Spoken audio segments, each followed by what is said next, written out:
fall protection, you got to have a harness. One thing you always want to do is go through a good visual check. You want to make sure that your labels, everything's still intact. You want to look for any kind of fraying, anything that shows any kind of wear or damage to any type of this equipment. The other thing you need to have is you need to be able to be tied off. So if you're in a close proximity, this small quick release is a good particular option. You'll see it's a dual option deal where you got two different safeties, so that way it doesn't just open. You got to be able to do both clasps in order to get it to open up. We also have our rope here.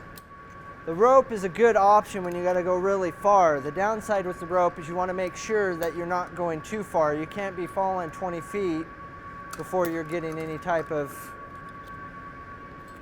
fall protection down. As I was saying earlier, we need to make sure that everything's intact. You do your visual inspection, but now that we're up here on the roof, you actually want to kind of shake this out, make sure you got everything lined up, and you always want to be working in pairs. So one person's helping the other person put the harness on. So I'll stand behind Lawrence here. Key with this is you want to make sure that you get these nice and snug. You don't want them too loose because you don't want them coming off if you did happen to have a fall. So you see how Lawrence is doing there, and then I'll kind of come back and just go over and make sure everything's in place for him.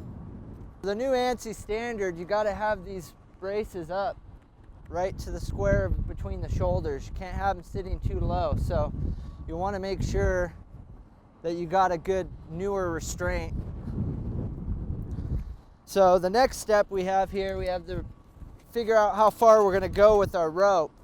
And the best way we can do that is can't get closer than 6 feet without a restraint, so I kind of do a toss method.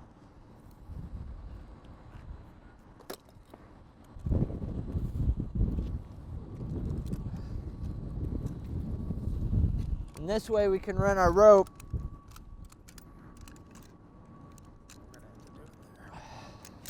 back through our restraint here, pulling on to make sure that it is going to do what we need it to do, which is catch.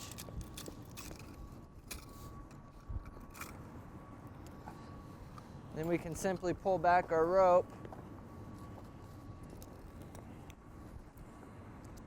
And with these dual clasps, you got to have a dual pinch on that. So that way you can't just press. You got to do both in order for it to come off. And then Lawrence here can now move to the edge to get this bulb replaced.